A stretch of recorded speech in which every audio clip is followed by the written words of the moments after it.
Here I am in Gundagai. Went to the Gundagai IGA looking for toilet paper. No joy. No toilet paper in the servo either. So it looks like we have no luck with the toilet paper. I did a bit of a wipe. No poo though, just a bit of a wipe. Next stop, yes.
exceptional needs, exceptional cases, and health issues. Italian Prime Minister Giuseppe Conte says the government has little option but to lock down the northern region that's home to 16 million people. That's more than the populations of New South Wales and Queensland combined. Now we have restrictive measures for a much wider area because it wasn't making any sense to single out small red zones while the infections have spread all over Lombardy and in the provinces we listed. The lockdown of the region will leave its residents unable to go in or out of the red zone without special permission, and visitors from the south of the country will be forced to remain in the area. The lockdown encompasses major economic centres like Milan and Venice. Prime Minister Giuseppe Conte again. To protect the health of all citizens, we are aware this will create unease and that these measures will be a sacrifice, big and small, but this is the time to be responsible. We must all respect and not dodge these measures. South of the lockdown in Rome, residents like Daniela think the government is making the right decision. I surely agree this virus needs to be limited because the epidemic is spreading too quickly. So in my opinion, these measures are correct. I surely agree, even if it would create some difficulties for us because social life has changed a lot. And that report from Rome, from Claudia Long, and it was Rome resident Daniela ending that report. And just locally, 2 students from New South Wales School in Sydney's West have been tested positive to coronavirus. There's a boy and a girl in year 10 at St Patrick's Marist College in Dundas who've been confirmed as having the illness. And at the moment the school's open, but parents are being contacted. It will be closed tomorrow. Also, Victoria's Chief Health Officer is expected to announce more cases of coronavirus at a press conference expected later this morning. The state's official COVID-19 tally stands at 12 after Indonesian was diagnosed over the weekend. The country's tally stands at more than 80 at the moment. Let's take you to Amsterdam now, a city famous for its canals. Families that have owned houseboats for generations say they are being barged out of the property market by super yacht-style floating homes. The final straw for many was the local council's recent decision to double the mooring tax, as the BBC's Anne Holligan reports. Beneath the tranquil surface, tensions are simmering. Yantine Denaf ushers us out of the cold and into her houseboat. We're here on the water for 32 years. Yantine's husband bought this houseboat from his father. It was his only option for an affordable home. At that time, most of the people living on the water in Amsterdam had no money. The tax that we have to pay for the spot right now has doubled from just over €1,000 to more than 2,000 a year. Yantine blames a tide of new millionaire neighbours. They're actually chasing people off their ships, making that as well into something that can only be done by people with money. I think it's absolutely horrifying. It's become very much a rich people's thing now. This is crap. This is not my city.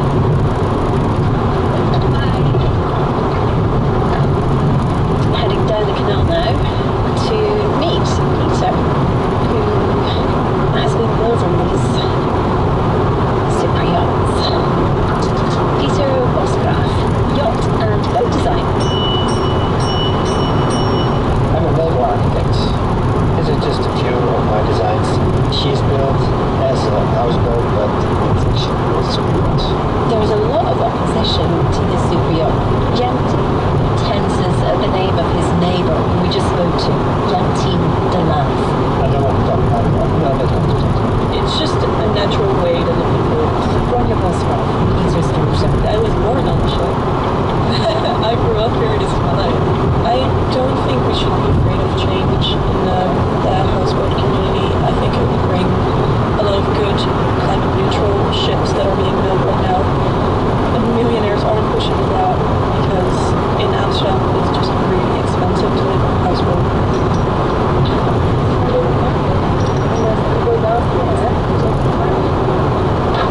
What do you say to the people who are worried that the millionaires will change the kind of traditional fabric of Amsterdam's canals? We're all millionaires in countries, but the ships we have, you're not feeling comfortable in the room. Being nice is most important. Amsterdam City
George Miller and his crew modified this one, you know, a second-hand, a practical second-hand car, so they weren't fully very big value. So, you know, naturally, they're V8 powered, certainly this one is, but they grabbed it and modified it. What they did to make it iconic and different from like any other, you know, Ford Falcon you see on the road is they put this nose cone on it that was designed by a guy called Peter Arcadi, and that just becomes important when, in fact, he was a designer for Ford, and then he went on to be a designer for Mercedes-Benz and Mitsubishi. He had a really long, illustrious career after doing that little thing to that short car. Wow. And what can you tell me about the ownership history of the car? Who has owned it over the past, I guess, 41 years? Can't believe it's 41 years old. Yeah, no, actually, yeah, well, yeah, I mean, you know, in that guise, certainly. It was an interesting one. Kennedy Miller Productions built it up for the first movie, and then they but what they did do is they couldn't sell it once the movie was wrapped up. They had no money to pay their chief mechanic, so they gave him the car. He got it on the road and drove it around, but then he couldn't find a buyer for it either. Naturally, that probably just wanted too much. Kennedy Miller asked me $10,500 back in 1979, and nobody wanted it. Handily enough, though, this fella still had it when Kennedy Miller got the green light to do a sequel. And that sequel went on, then obviously Mad Max 2, went on to Road Warrior, as it was in the States, went on to be a totally cult film, eclipsing the first film. And one of the very first sequels to not be like a cheap cash-in sequel, but a genuinely better film. Yes. So we should have set a precedent. Now you expect the sequel to be bigger and better rather than, you know, a rehash without even the same actors. And so, anyway, they wrapped up with that. They got a lot more visual damage, real patina in the second film. They pulled the back of it out, put these two big fuel tanks in, so Max could drive endlessly across this apocalyptic wasteland, you know. And the front, the iconic front kind of got damaged and removed, and I think during the film. So they got to the scrapyard after filming was done. All the metal stuff they had, the scrapyard for you know, come take it away. That fella decided, well, the car's too good, so he sold it. They went through a couple of different wrecking yards or scrapyards in Adelaide. And then in the mid-80s, this guy bought it, knowing what it was, and restored it back to a mixture of Mad Max 1 and Mad Max 2, so it had a front on it, and you know, the nice Concorde front, but also the twin tank. And I hung around, he travelled around sideshows around Australia.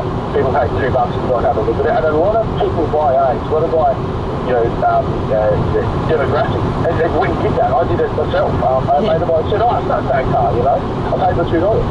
Anyway, in 1993, the touring was over, and it's at the National Motor Museum in Adelaide, in Birdwood, for a couple of years, and the fellow who owned it sold it to the Cars at the Stars Museum, which is in the UK. So it left Australian shores in 1993. That museum was sold en masse to this guy in Florida in 2011. The whole museum got sold to the ship. And yeah, so it's been in England and the USA for over 27 years now. It's time to bring it home. So this American museum has put it up for sale. Why is it selling it now? You know, I haven't been in touch with the guy, and a couple of people have sort of said, oh, you know, I'm trying to contact him. He's put a couple of these cars up for sale. He is moving. His museum's moving premises from somewhere in Miami to somewhere in Orlando. So I wonder if he's got a real estate issue behind it. I'm not sure. The other big thing is, a couple of months ago, the Ford Mustang that was used exclusively, you know, a lot of screen time in the movie Bullet starring Steve McQueen. That car went up for sale, and if it's a normal old Mustang, they're in pretty shabby condition. But because of that pop culture reverence, it sold for about $5 million Australian. Wow. So how much do you imagine that they'll be asking for the Interceptor? Oh, I hate putting a figure on it, because I think, what if he's listening to this by a podcast and goes, wow, I've got more than I thought.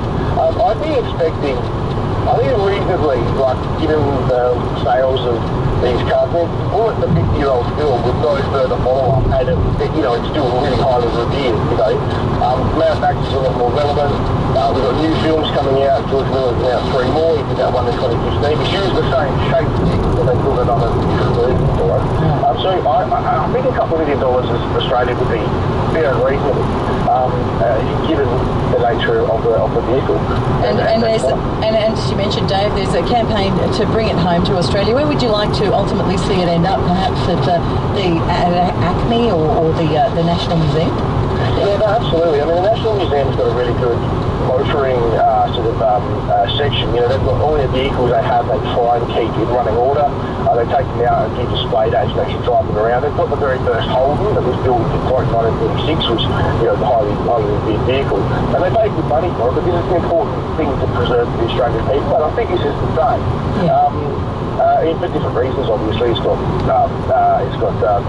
film, you know, cinematic history. It's got Australian manufacturing history, and it's got industrial design history. It's got the trifecta. It's amazing. Well, fingers crossed we'll be able to bring it home, Dave. Thank you so much for speaking with me on News Radio. Appreciate it. So get on the change.org, petition and sign up. Thank you. Will do, thanks. That's journalist Dave Carey there from Street Machine Magazine.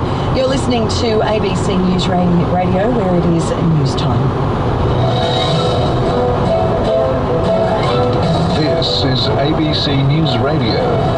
Well, the collapse in the price of oil has seen the worst day for the Australian share market since the global financial crisis, with at least $83 billion wiped off the value of shares in the first hour of trade. The ASX 200 has lost 5% to 5,886, with oil stocks leading the plunge after Saudi Arabia announced that it would not be winding back production. The share market has lost 12% of its value, or $330 billion, since the coronavirus-related plunge began. The Australian dollar currently trading at 66.1 US cents. I'll take a closer look at the finance figures later in the bulletin. The federal government's economic response to the coronavirus outbreak, meanwhile, will be unveiled in the next few days. It'll most likely mean the budget surplus, which the government had been promising, won't be delivered. Matthew Doran reports from Parliament House. The Prime Minister Scott Morrison and Treasurer Josh Frydenberg are putting the finishing touches on the multi-billion-dollar package to ward off the threat of a coronavirus-induced recession. Modelling shows the impact of the outbreak on industries such as tourism and construction will run into the billions of dollars, and Treasury believes it could take 0.5% off the nation's quarterly economic growth figures. Small business tax breaks and loans are likely to form part of the package, while the coalition has ruled out cash handouts to individuals.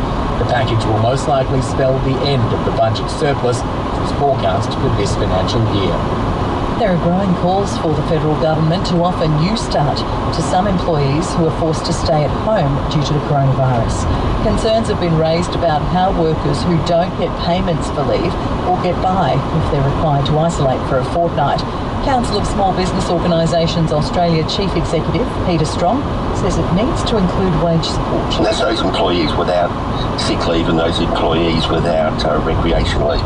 Some of the rules that they have at the moment probably need to be waived about how long you have to wait before you can apply and applications of assets tests, etc. Two students at St Patrick's Marist College High School in Sydney's West have been diagnosed with coronavirus. Reporter Husnia Shams has the details. Two students in Year 10, a boy and a girl, have been diagnosed with the coronavirus. Now, I've been talking to Greg Whitby, who's the Executive Director of Catholic Schools, and he tells me that the schools told parents to come and pick up their kids. The parents who can't come due to work commitments, their kids will be provided with supervision. We've been told at this stage the school will close tomorrow. No word yet on whether that shutdown will be extended for the rest of the week. More cases of coronavirus in Victoria are expected to be announced at a news conference in Melbourne later this morning. Victoria's Chief Health Officer and Health Minister will be at the briefing. The state's official COVID-19 tally stands at 12 after an Indonesian woman was diagnosed at the weekend. Australia now has more than 80 confirmed cases. One Nation leader Pauline Hanson says Australians are becoming too precious following a wave of panic buying across the country. Two women were charged after a fight broke out over toilet paper in a Sydney supermarket at the weekend. Health officials are urging people to stop stockpiling, arguing that it is unnecessary. Senator Hanson has told Channel 9 that people are displaying disgraceful behaviour. The bushies, they'll use some gum leaf, and I'll tell you what, if you can't do that, then get in the bloody shower and wash yourself down, for Christ's sake. I can't believe how people are going absolutely berserk over this whole thing. They're idiots. People become so precious these days. Italy now has the most cases of coronavirus outside of China, and its government has placed 16 million people into lockdown to contain its spread. More than 100 people have died in the past 24 hours there, and the death toll has jumped from 233 to 366 in a 24-hour period. Iran has reported nearly 200 deaths and a total of 6,500 infections following heavy criticism and accusations of underreporting. More than 107,000 people have the virus around the world. 3,600 deaths have been reported. At least 10 people are dead and 23 remain missing after a hotel being used as a coronavirus quarantine facility in the Chinese city of Quanzhou collapsed on Saturday. Rescue workers are still searching the rubble of the 5-storey hotel in the southern province of Fujian. Authorities say 71 people were inside when it fell and dozens have been rescued. It is still not clear what caused the collapse. An expert in international law says prosecutors are looking for justice over the downing of Malaysia Airlines Flight 17. A Dutch criminal trial will begin in Amsterdam tonight, more than 5 years after the tragedy. The passenger jet was flying from Amsterdam to Kuala Lumpur in July of 2014 when it was shot down by a Russian-made missile over eastern Ukraine. 298 passengers and crew were killed, among them 38 Australians. Don Rothwell is a professor of international law from the ANU College of Law and says there is a strong case for the use of Dutch processes. The United Nations Security Council sought to establish a mechanism under which there would have been an internationally agreed process, but Russia vetoed that in the Security Council.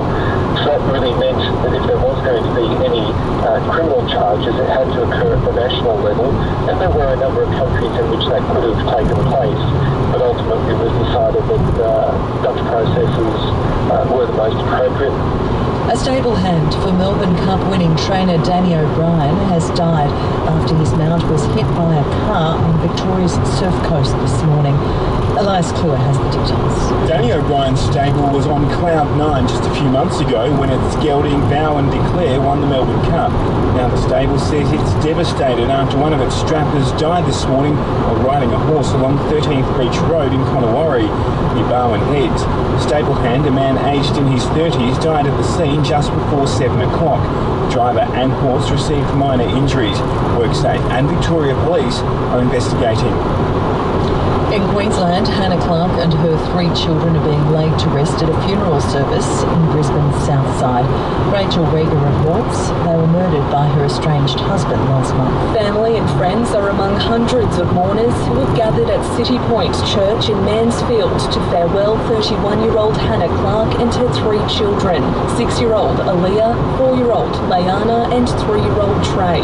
They were murdered by their father, Miss Clark's estranged husband, who set their car on fire in Camp Hill last month. He died from self-inflicted stab wounds. Prime Minister Scott Morrison and Queensland Premier Anastasia Palaszczuk are among the mourners at the service. 5 speakers are giving greetings and words of comfort, including friends of Miss Clark and her brother Nat. Time to take a look at the sport in just a moment. First, though, the Australian